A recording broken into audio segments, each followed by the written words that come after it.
Salut à tous, aujourd'hui on se retrouve pour une vidéo sur Life is Strange 2.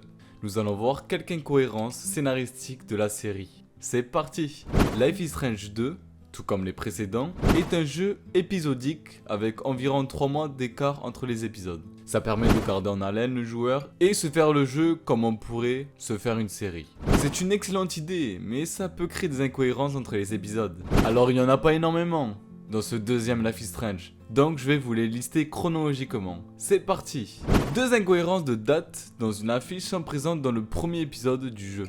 Dans la chambre de Sin, on peut y retrouver une affiche d'une fête de fin d'année, le vendredi 12 juin, pour être précis. Or, sachant que le jeu se passe en 2016, le 12 juin ne correspond pas à un vendredi, mais à un dimanche. De même, à l'intérieur du Beer Station, se trouve une affiche pour Halloween, pour le samedi 30 octobre.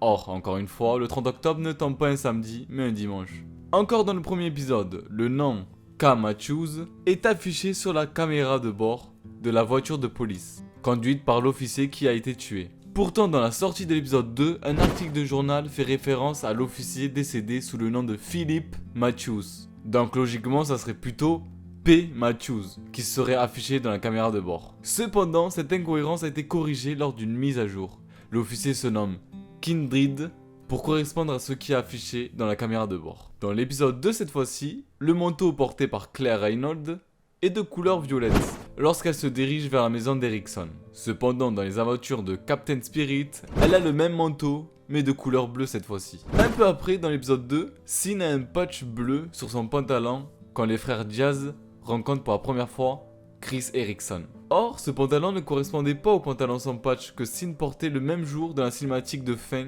des aventures incroyables de Captain Spirit. Après une mise à jour, le patch bleu a été supprimé pour rester cohérent avec cette cinématique. Le graffiti We Know, partiellement peint, qui était visible sur un mur extérieur de la maison Erickson dans les aventures de Captain Spirit, ne sont pas présentes dans l'épisode 2. Encore une fois, les développeurs ont arrangé cette incohérence après une mise à jour, car le graffiti est maintenant visible. Une dernière incohérence dans cet épisode 2. Karen avait le CD Rude de Magic dans sa chambre. Sachant que cette chanson est sortie en 2013, sa présence dans les affaires de Karen la contredit d'avoir coupé les liens avec sa famille en 2008. Heureusement, cette incohérence temporelle a maintenant été corrigée avec une nouvelle pochette. Épisode 3 cette fois-ci. Pendant le flashback de la maison Jazz, avant les événements du jeu, Sin peut examiner son suite à capuche sale dans la salle de bain. Cependant, la version du pull sur le sol est de l'époque de Sin avec les drifters d'aujourd'hui, identifiable par le patch blanc cousu dans l'épaule gauche, le logo craquelé et divers trous. On a donc affaire là à un anachronisme. Et voilà, c'est tout concernant les incohérences de ce Life is Strange 2. Il n'y a pas eu d'incohérence dans l'épisode 4 et dans l'épisode 5. Il s'en sort plutôt bien.